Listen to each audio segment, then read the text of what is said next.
Thank you so much for inviting me to be part of this panel. When I think about navigating change, of course, all of our lives have changed as a result of this pandemic. But I got very lucky that the platform that I run, the Daca Art Summit, which is a large-scale, non-commercial exhibition and research platform, we successfully completed our fifth edition on February 15th, 2020, and we had 500,000 visitors from all over the world in 9 days. But the last day of the summit, and I looked around and there were over 100,000 people in that one day, I knew that we could never do a show like this again. When that idea went through my head, it had nothing to do with the pandemic because we didn't know what was about to hit us, but it was more that the power that you have when you can convene crowds of people like that, and the impact that you can have outside of the exhibition space, but also about how certain exhibitions aren't meant to be seen by numbers of people that large. Individual artworks might not be able to speak in the same way. So I knew that the entire way that I thought about this platform curatorially so now the next summit, this sixth edition, will be in 2023, would have to change.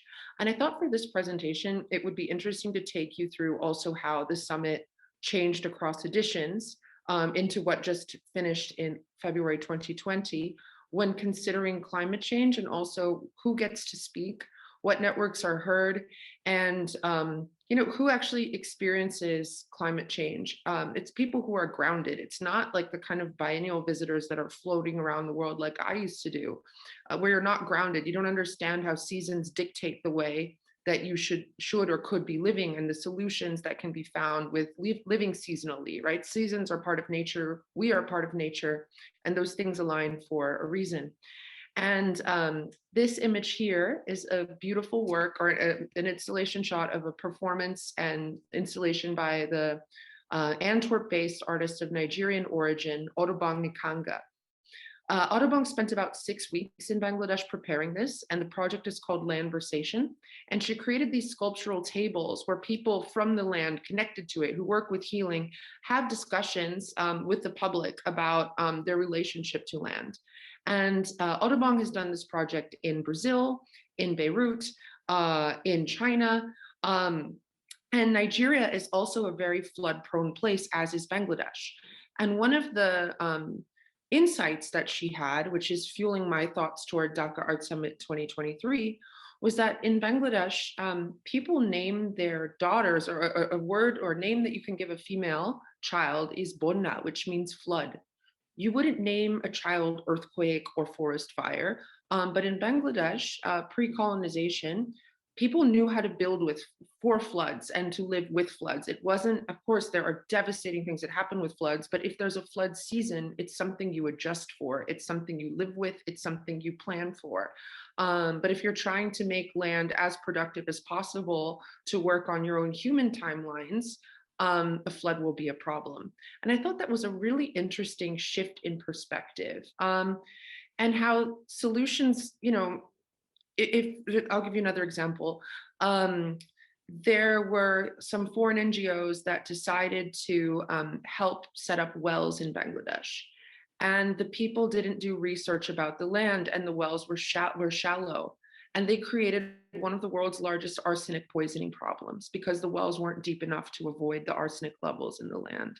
So it's also with thinking that if you're from outside, you might not have that long-term experience to come up with the solution that works somewhere else.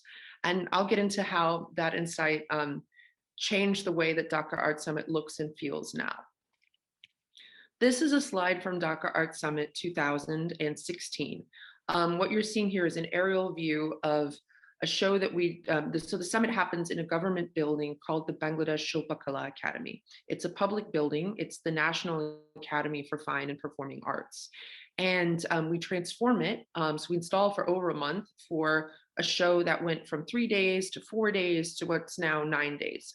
And the reason for the short duration is cost, but also that when you have a short period of time, it takes a festival format, which is familiar in South Asia, and people really come and convene, and that's at the heart of what we do.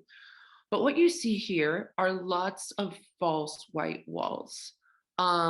So this large blue artwork is by an artist called Sandeep Mukherjee. What was great is when he planned the work, he actually traveled, he brought it with him and he brought it back. These tiles, they pack up into cardboard boxes. This large scale painting on the walls made of mylar, it rolls up.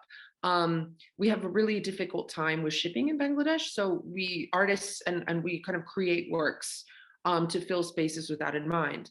But the problem here is that, and maybe it played into the summit being kind of embraced by an international art audience because it kind of looked like what this big international art show looked like. But if Bangladesh is ground zero for climate change, why are we building all of these false walls that are contributing to climate disaster and wasting things? And sometimes the build of the wall was more expensive than the production of the artwork. Couldn't that money be supporting artistic practices and not just, putting things up just to take them down and throw them away? So we did this in 2016. I think, museums saw the show, they were impressed by what we could do. And this led to something in 2018, which was this beautiful presentation of Rakib Shah's work. And Rakib Shah, he hasn't had a major institutional show in the region. And part of that is, these paintings are very fragile, but also very expensive, right? So the kind of insurance value or conditions that are needed to show this are Western museum conditions. So in the room you're seeing here, we actually created the conditions of a Western museum in Bangladesh with temperature control, with everything. But then I was also thinking, why are we doing this? The kind of carbon footprint of keeping a room temperature controlled in Bangladesh is enormous. And also at the same time, artists in the region, which is a region we're trying to, wouldn't say speak for, but we want to show international audiences the context out of which art comes from. And people aren't making art in AC controlled rooms. This is not how art is made in the region. And it was kind of an insight that maybe, while we're very proud of all these exhibitions, and it's not to diminish that, but maybe moving forward, this wasn't the direction we needed to go. Maybe it was time to take a drastic shift. So what you're seeing here is what this academy looks like every day, like, with some install, we're installing it here, but it's an open plaza. So when you're looking here at these closed off walls, this is not what the building looks like.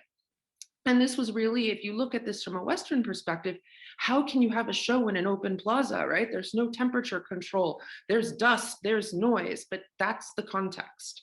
So we took this, we created this think tank called Srijana Bartan, which means, kind of creation and destruction. It was in Bangla. So it was a workshop for exhibition making and unmaking. And we brought together a team of designers based in Switzerland called Common Interest. And this was in collaboration with Pro Helvetia, the Swiss Arts Council, and a team of Bangladeshi researchers, architects, engineers, to kind of just rethink how we would make an exhibition in Bangladesh.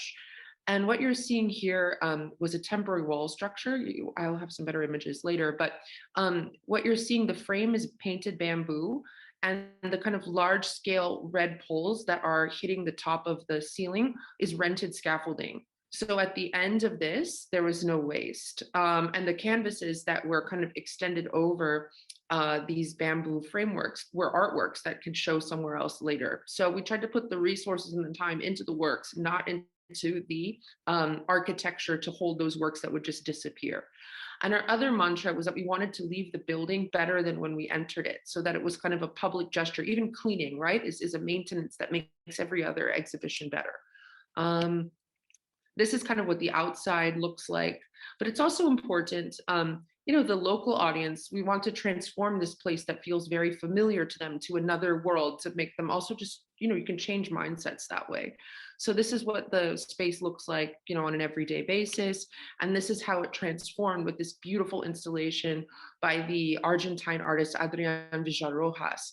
And so these are 400 million year old Ammonite fossils. And it speaks to a time before Pangea, when the world was a giant ocean, which I think is also interesting when we think about climate change and extinction and the past and the future. And it also kind of eclipses these, border issues, which are just invisible lines drawn by humans, right? The entire continental, continents shifted. So, it was, you entered through the exhibition through this gesture meant to blow you out of time.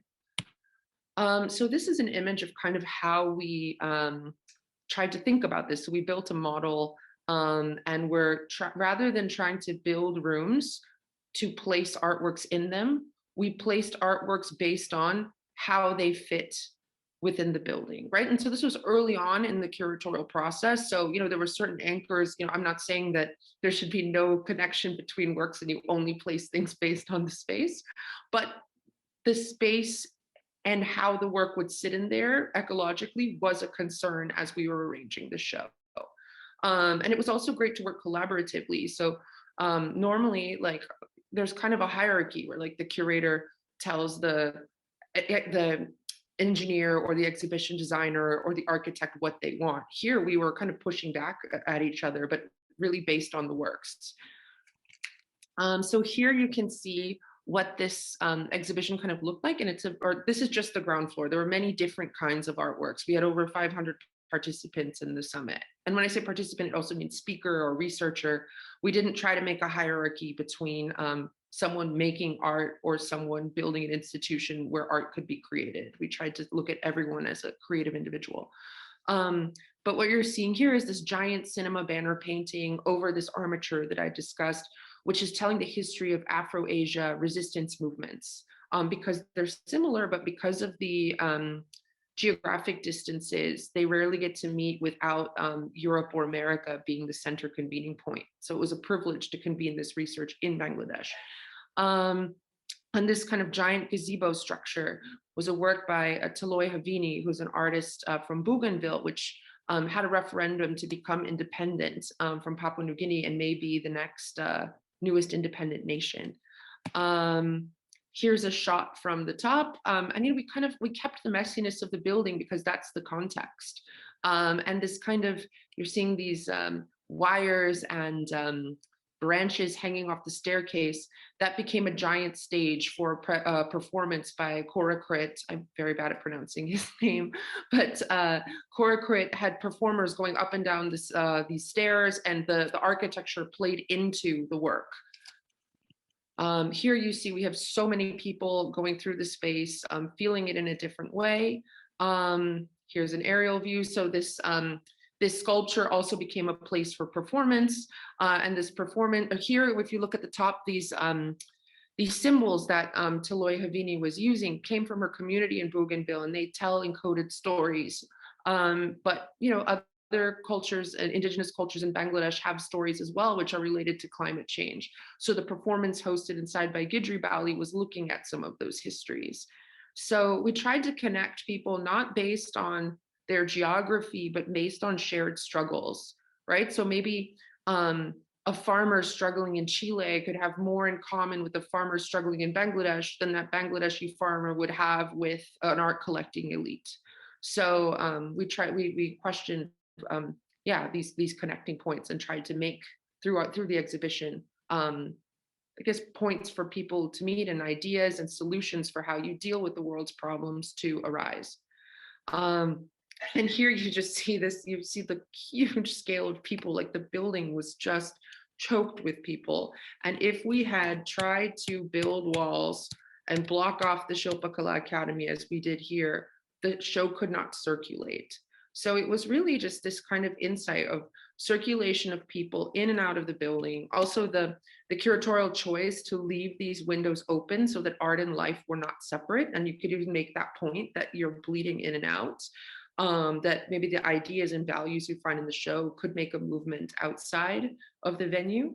I think that was something that was really important to us. And yeah, we're thinking of this idea of living with floods and building for floods and it's still very early, but we don't see the summits as separate editions. Like the themes kind of spill over into the next ones. It's kind of like a buildup of energy that and of collaborators and of ideas and of new insights that emerge in a new but related form with each edition.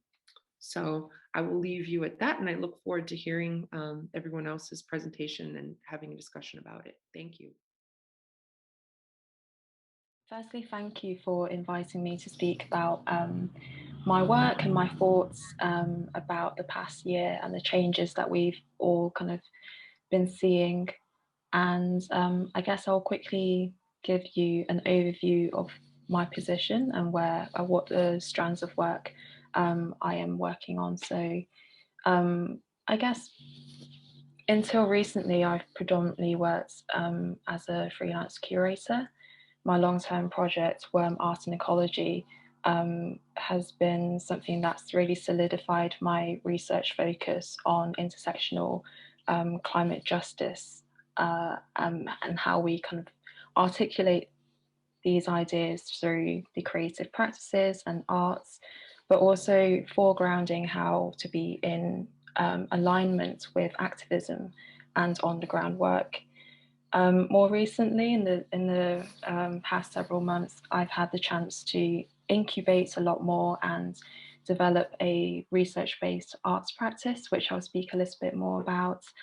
And in terms of thinking about climate justice and the speculative futures that we'd like to dream are inclusive of our own narratives, I work a lot with other science fiction scholars and co-direct the London science fiction research community, and have also co-founded the London Chinese science fiction group. At the moment, I'm also working as an international climate and cultural policy researcher, which gives me a bit of an insight to how different cultural ministries around the world are actually dealing with environmental and climate issues as part of the cultural sector. And so in thinking about maybe the meaningful changes that I'd like to bring into 2021 as a result of the things that have happened in the past year, I think the main issue would be redistribution of resources. Here you can see an image of the most recent exhibition that I put on in Rotterdam, which was only open for 1 week before the lockdowns came in the Netherlands.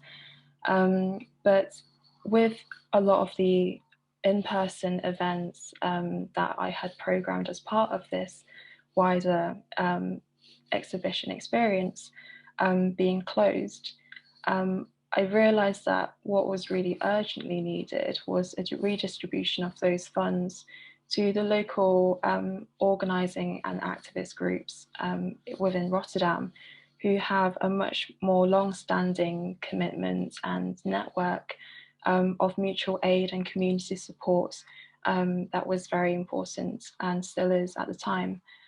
And here are some images of the show, which got digitalized by some of the youth group at the gallery as well, which I think they've done a great job on. And so the redistribution of resources became something that also informed a later project with the MAMA pool. So MAMA is the arts organization that invited several curators onto its annual program. And as part of this collaborative, I guess, activity, there's 5 of us curators who developed the Gentle Strategizing events program. And so this directly opened up the space. I think this was around the summer of 2020 when some of the restrictions were lifting off a little.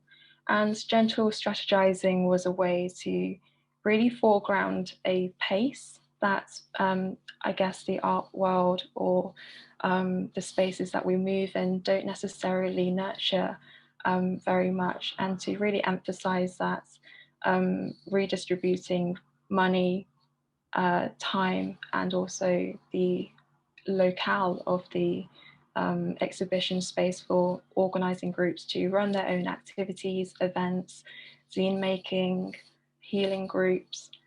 This was very important to us, and I kind of hope to see more of this within the art spaces coming into 2021. And so it's kind of, it speaks to me that whilst we're talking about climate change issues and looking into the future, it's really crucial that we take into account why we have the crisis in the first place, one that overlaps with the social justice issues that we also have, as well as the health issues. And so a lot of my research and arts practice focuses on the colonial histories of climate change and looks to how we can actually shape these in our present day, as well as speculates in a more imaginative and solution-based way. And something that I was doing over the summer last year was working with a youth group as part of the Welcome Collections programme. So the Raw Minds Ambassadors are the second youth group that I've been having the pleasure to work with over a couple of months at a time. And it really opened up imaginative and critical conversations about inclusivity in the climate movement, but also the more sensitive and maybe anxiety heavy experiences of thinking about overlapping crises. And so how do we think about climate change when there's an anti-racist movement that's building up a momentum across the world, as well as being in lockdown, seemingly seemingly continuously in the UK anyway. And so this offered a space for the young people to really kind of take control of how they want to write about their futures. We used a bit of speculative fiction as part of our activities. And in the end, it culminated in an event where they thought about intersectional perspectives of climate change through food, fashion, and technology ideas. And I think, yeah, this is a really enjoyable way, I think, to, I guess, refocus something that is actually quite a devastating and hard-hitting reality. Another curation that I worked on in the past year, more recently in December, was this online gathering, I guess, called Climate and Culture Beyond Borders for the British Art Studies Journal. And so for this, it's a collection of images and words by artists whose works are actually quite global, yet they were connecting to Britain, whether it's through its imperialist histories, the trades of extractions, the fact that we're all diaspora to Britain, and have all of these connecting stories of ancestral I guess, like cultures that we want to bring into the way that we work and organising climate actions as well. And so it's really kind of rethinking, what does British art look like in this day and age, where actually the British art sector has gone through a lot of difficulties, especially in the past year. It has negated a lot of more marginalised creators as well. This I will kind of touch upon a bit later. And at the end of the day, also reframing what constitutes as art. So a lot of the work that the people involved are doing is actually activist organising, but with creative artistic elements as a way to communicate and engage with their publics and communities. So this is something that I've been really placing emphasis onto in my curatorial work. And so just to touch upon a bit of the artistic practice that I've been able to incubate in the past few months, in terms of kind of like really thinking about future focused work. I've looked into this recent reports by the Environmental Agency in the UK called the Great British Rain Paradox. And I am producing at the moment the Moss Rain Paradox, which is commissioned by Gerard Arts and Fact Liverpool. And so it's my critique on this water scarcity report that came out in the summer, which really focuses on consumer habits and the growing population as risk factors for the projected water scarcity crisis in the UK. And so whilst these can be quite valid claims, I'm quite troubled by the framing that actually deflects from state and corporate responsibility, that every river in England is registered polluted. And this is a result of years of states' deregulations of water companies. So my research methodology kind of further expands on what I'm calling living room conversations around the UK. And I'm having these conversations with, other citizens, speaking about our water stories, be they cultural beliefs that involve water, or our anxieties about water scarcity, to also the migratory context that water has on our existence in relation to borders surrounding the UK, with the understanding that the UK's hostile borders is really increasing a public sentiment of anti-immigration. So it's a free channel video work that consists of also a kind of like comic strip that I've drawn with some mosses as a kind of a biotechnology for water health detection. It's already, often used for air and water pollution monitoring, and I want to bring it into this water understanding space as well. And so this has really kind of fed into another commission that I'm working on at the moment called Export Explode, which is situated by water at the Thames estuary. And it is a video work that will be shown at the Wat Tyler Country Park, which actually used to be a former, or is a former site of the Pitsea Explosives Factory, which closed nearly 100 years ago. So it's now a nature reserve, but for war and at the height of the British Empire's industrial revolution, it mass-produced dynamite and exported it all over the world, irreversibly detonating into lands to excavate raw materials for the empire. So I talk a lot about colonial extractivism, free market imperialism, and link it to today because the UK government announced its biggest expenditure on the defence sector in 30 years, despite being in the midst of the pandemic. And this, I believe, is a really dangerous response to the climate crisis.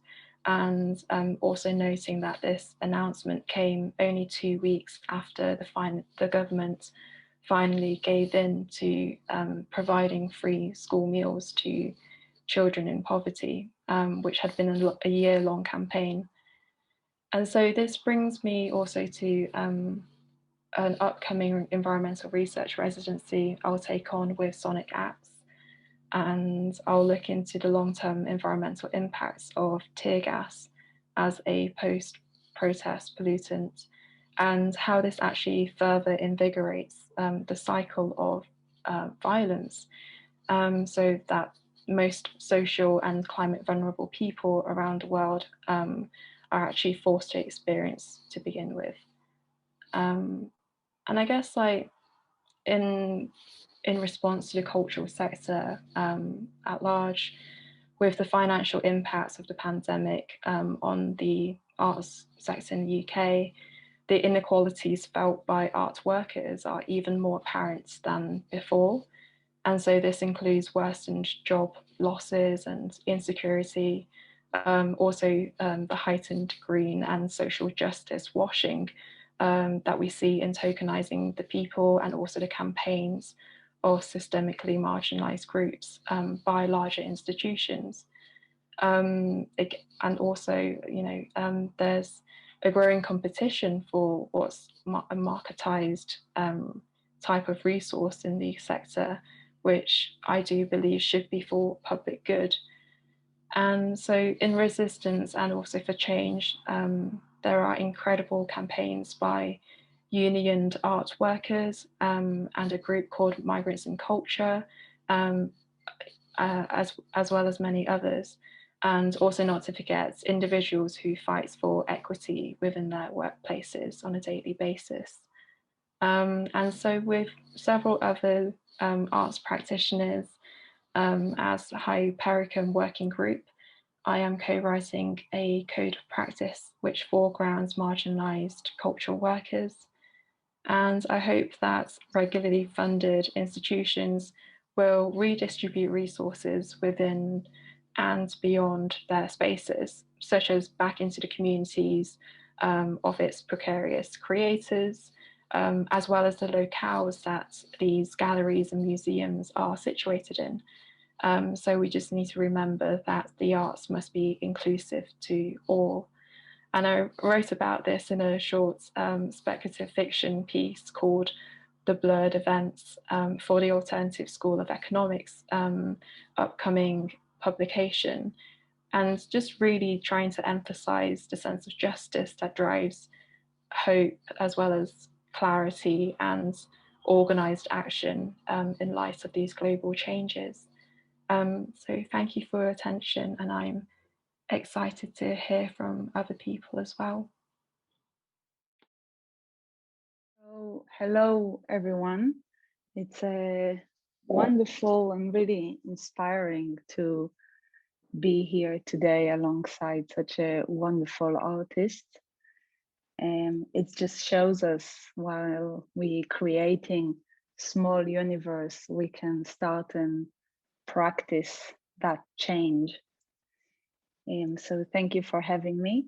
My name is Sivan Rubinstein. I'm a choreographer, dancer, a researcher. I'm a workplace artist at the place and artist in residence at King's College University from the philosophy department 2019-2020. I'm here to talk to you today as I have just finished my recent work, Dance Number 2 Degrees, at the place. Dance Number 2 Degrees is a dance production that's trying to put the human experience at front in the conversation about climate future. So I would like to show you a little bit about the Dance Number 2 Degrees. What I have been practicing mainly is the body as a planet, the body as home, and what can we draw from the physical practice from our own body to understand better about our planet. In a way, we are part of the planet and the planet is inside us. I was very drawn into that dying joy that we are witnessing that happening to our planet at the moment. Dance Number 2 Degrees has started a lot before COVID, but we have faced a lot of delays during COVID, and the project needed to postpone a few times. After Christmas, we have faced this place that we needed to decide whether to go ahead or not.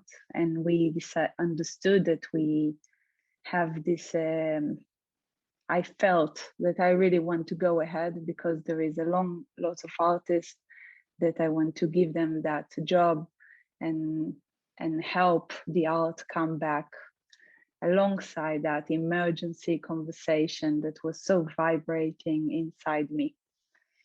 So I would like to focus my answers today in this practice of Dance Number 2, as we have started in February, while in the UK we were still in Tier 5. I would like to start with right here and right now.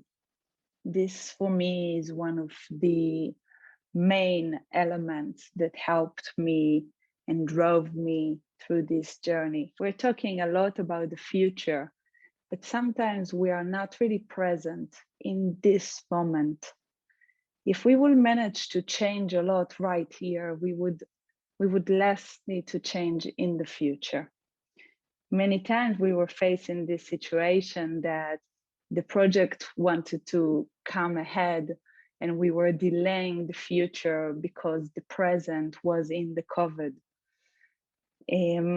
For me, as much as thinking about what is right here and right now, how can I adjust? How can we think differently? How can we adjust to changes, but make decisions in a quicker way, in a more responsible way, that could help us much more to support the future. Another thing that came along through this process, which is something that I would for sure like to carry onwards with my practice, is the holistic approach. I understand that returning into dance in COVID situation is very problematic, is very complicated. It's a lot about our physical state, our mental state, as well as our body not being as fit as it was a year ago. It's also all our colleagues and our co-workers. The theater hasn't been open for a year. We were all needed to think as a whole one picture, and we all needed to support one another. When I understood that holistic approach will help me a lot to achieve this project, but as well as realistic approach. And I'm saying that to explain that holistic approach is understanding that the little details in this project will help the process.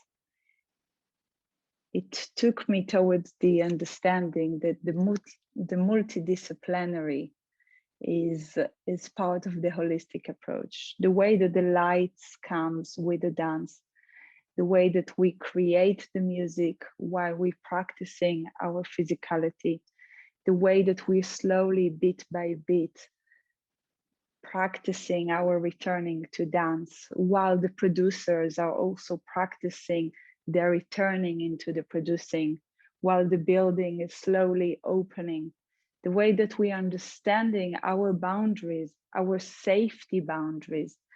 This is all one big holistic approach that I think was very important for me in that point, that not only we will achieve this beautiful product, but also we will really be in the process. The process was as important as the product. And in a way, as much as you will be in the now, in the process, the product will be more true, authentic, perhaps even fresh. We try to go through baby steps. So it started slowly that it was digital rehearsals, and then it was one-on-one rehearsals, and then we slowly entered into a group rehearsals. The right here, right now helped us to monitor all the time what is the corona at the moment, what is the numbers, what is the state, what is the physical states of the dancers, what is the mental state of the whole team. And slowly we could go baby steps, everyone holding hands in a social distance way. Another thing that it took me towards too, and this is more a creative aspect, is minimalism. I'm a big fan of minimalism. I draw lots of inspiration from Peter Brook, from Wabi Sabi, and there are lots of great artists and philosophers that take the approach of minimalism. But I thought that for this project, more than ever, minimalism is important because I wanted to invest in people, and our resources, I thought, should go towards people, towards artists, towards experience, rather than towards products. So how could we have less, but more of the physical experience? How can we create a set with much less? And in a way that really take you to think outside of the box. which is what is this year have done to all of us. How can we make a set out of the dance floor only? How can we create costumes but not make it all from scratch, perhaps collaborating with existing brand, collaborating with existing models? How can we use what we have and empower the art and the artists rather than put our focus to lots of products that we are not necessarily need to tell that story? Another thing that I think took me towards is the conversation about risk. We're talking a lot about risk in the arts, and today, what is risk? What risk are we willing to take? What risk have we been taken? This year, the word risk had a really big stage because for us, the risk was health. We took risk over our life by choosing to dance. We took a risk for the people we are living with. We took a risk for our work colleagues. And that risk was very vibrant, was a daily conversation with ourselves. Because within the art, there were lots of risks there. It was almost creating the impossible, the social distance dance, the creating while we are in tier 5. So that pushes us in a creative way to take loads of risks, but on a practicality, the risk became almost like, what is our red line? And for me, it was very important to tell my team, to tell all the colleagues I was working with, speak up, tell us when your body is not ready, when it's a bit feeling for you not enough, when you don't want to do fitting, when your body is not ready to move, when you feel like you don't want to commute, when you feel like you don't want to share space with other people. This taking risk got into the level of taking a risk on our life. And therefore, I think that brings us even closer to the climate conversation, because this is the now, this is the climate reality. We need to speak up as artists, as people, and say, this risk I'm not willing to take. But let's talk about it. Let's think together how we can go through it.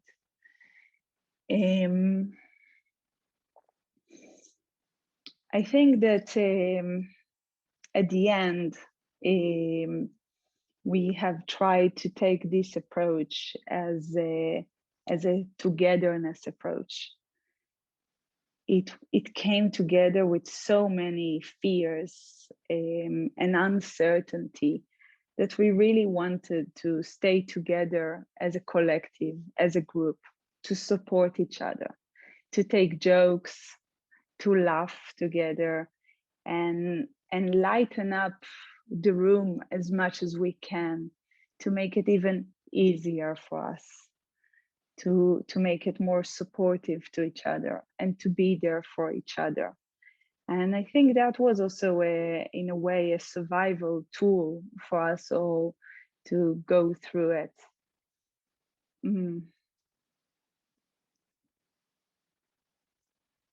That's all. Thank you very much for having me. Great. I thought it was, I mean, the Bagri Foundation, you guys did a great job in the sense that there were certain strands that kind of connected all of these presentations, like that desire for togetherness, that desire for redistribution and kind of shift in values. Maybe that potential, something that really inspires me is this idea of artistic thinking, which you can apply to life, you can apply to politics, you can apply to economics. Like, how do you unleash value in a good way, not in like a capitalistic extractive way, but how do you unleash value and potential from what's already there? So maybe a question I would ask, because we're talking usually when you talk about change, it's like an active thing of things to do. Maybe I'd be interested to hear of things to not do. Like, you know, it'd be interesting, yeah, like the opposite there. So when we think about change, like what do you think of now, and with the values of now, what are things that you think, yeah, not to do? I think it's always difficult to ask people not to do things, because it's a negotiation between boundary setting to ensure that everyone can feel safe and heard as well, and that they can participate with their own agency, but also setting out a bigger picture whereby if we all do the things that we want to do, that's at the compromise of many others. And so I think, yeah, to ask people not to do things is maybe very big, but I think a lot about ethical funding, quite a lot. I think this is something that has become increasingly sensitive to talk about because of the financial insecurities that arts workers and many others, any worker, has been experiencing throughout the past year. And so once an opportunity arises to apply to a certain festival or grant, which you kind of know is, you know, abiding by some sort of anti-immigrants sentiments in the UK, how do you negotiate that? But how do you also not demonize the people who can't say no, who can't afford to turn down certain opportunities? So that's something that's I'm seeing as something that's created quite a lot of division in the cultural sector, especially amongst grassroots practitioners. And it's something that I worry about quite a lot.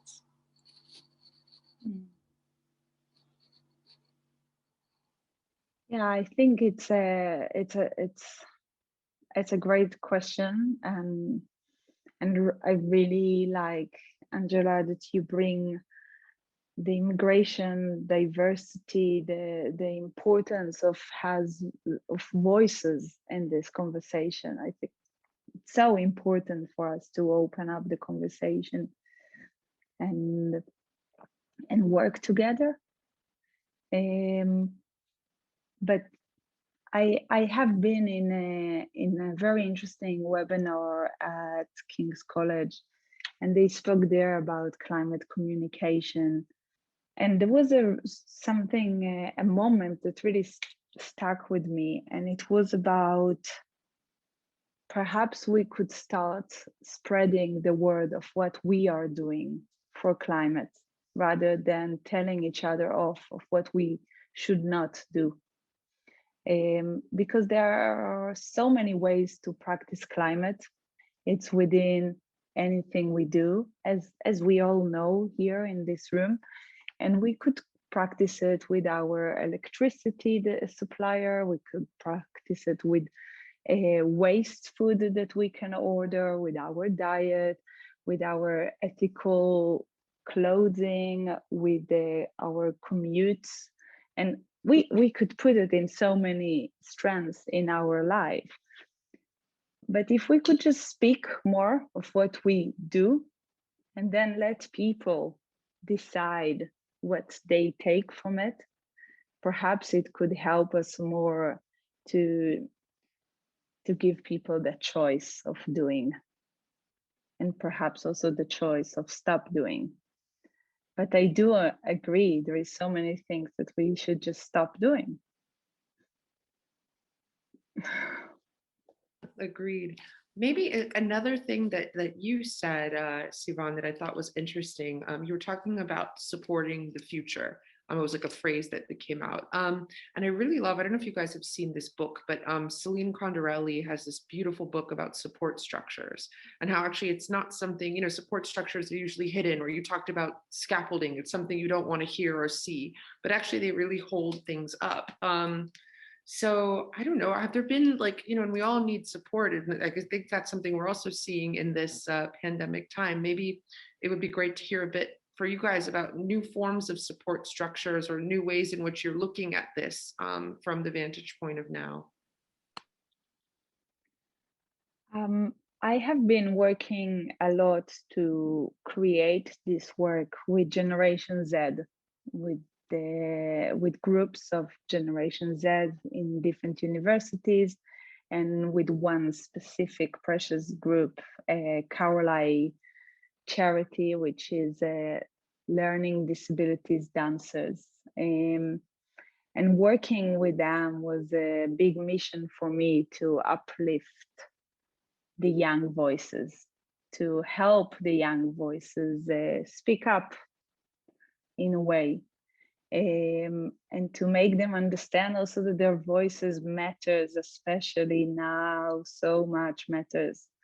So I think that perhaps is not a structure, but I think as much as we can help the young generation voices to speak up, it will help us as a society to rethink about our structure and to stop giving up, because the young generation has not given up.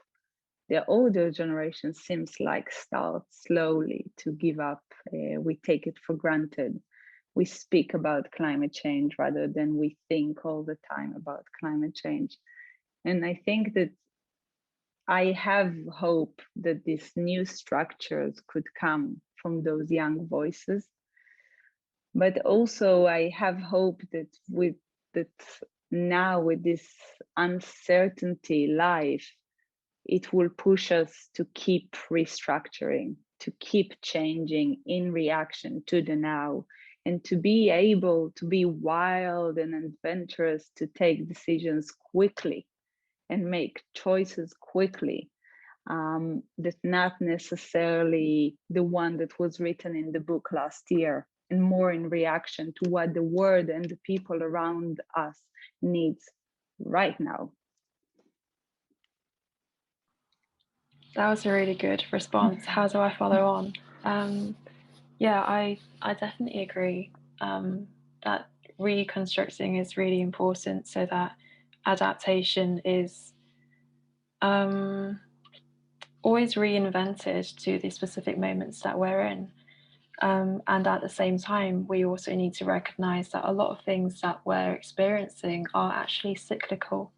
So, Diana, how you shared the story about how floods is just something that you have to build resilience or adapt to, and is not seen as a disaster as such.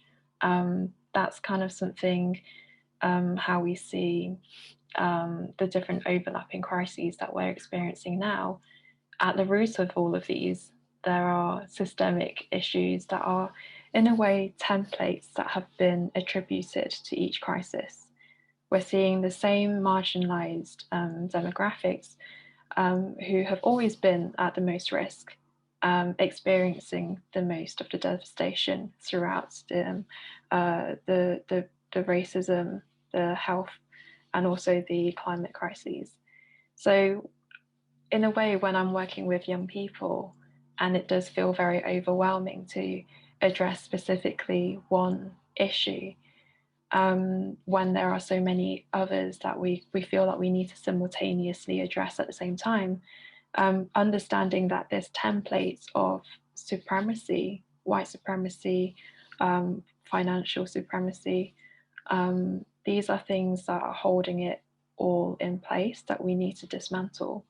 And once we recognize that template, it's easier then to approach them one by one or even at the same time. Speaking of templates, I was really inspired that Monica Narula from Rocks Media Collective and I had a discussion, and she talked about her from an institutional standpoint, looking at biennials and things like that, how actually these templates needed to fall, and actually, there's a freedom in that. I'm going to take this discussion in another kind of direction. You, Angela, mentioned, you had the word monitoring, and you were talking about monitoring, I think, more in terms of environmental levels and things like that. But something that really scares me from looking at South Asia, which is the context that I work, is digital monitoring, in the sense of, we're looking at the digital as a great tool, but at the same time, like, maybe the environmental destruction you're monitoring is not something that the government or powers that be want you to monitor. Like, what are other forms? I think that, at least from my perspective, there's danger in the digital, in places, not everywhere, but in certain places. So what are other forms that you're seeing that maybe younger generations are using to communicate outside of this, or is that not something you've come across yet? I guess in relation to the monitoring, it was actually a much more organic take on the scientific monitoring that we have. So to look at how moss is actually quite a squidgy, spongy material or being, and it retains water. It teaches us that water is so necessary to store, not just to consume when you need it. And so that kind of monitoring is a biotechnology rather than a digital technology. In terms of communication for young people, it's quite interesting because some of the conversations that have come out to the question, do you feel included in the youth climate actions or the growing kind of environmental campaigns that were happening in London in recent years? A lot of them were actually saying, oh, I'm seeing a lot of things from, my classmates on Snapchat, and I feel that this is maybe, not completely sincere. And so I feel that young people are very critical as well to the types of media that they are consuming. They're already trying to critique whether this is a position that they want to hold alongside their classmates who might be using it as a kind of trendy topic that might go out of fashion quite soon. But how do you really anchor your value system or your outlook to the whole world in something that is much more sustainable and not just a fleeting trend? I think that's something that they think about more than maybe the technology itself. But at the same time, we need to think about Techno Orientalism.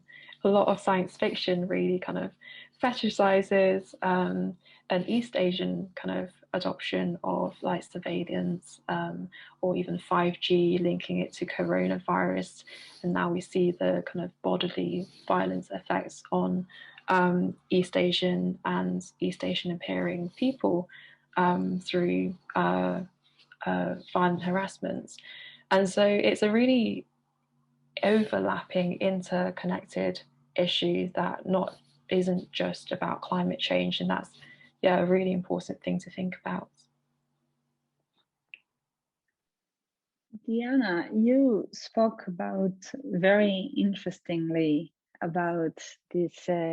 You parallel the Eastern world and the Western world in a very nice way, and the gap that sometimes we could have, especially when we are dealing with the climate matters.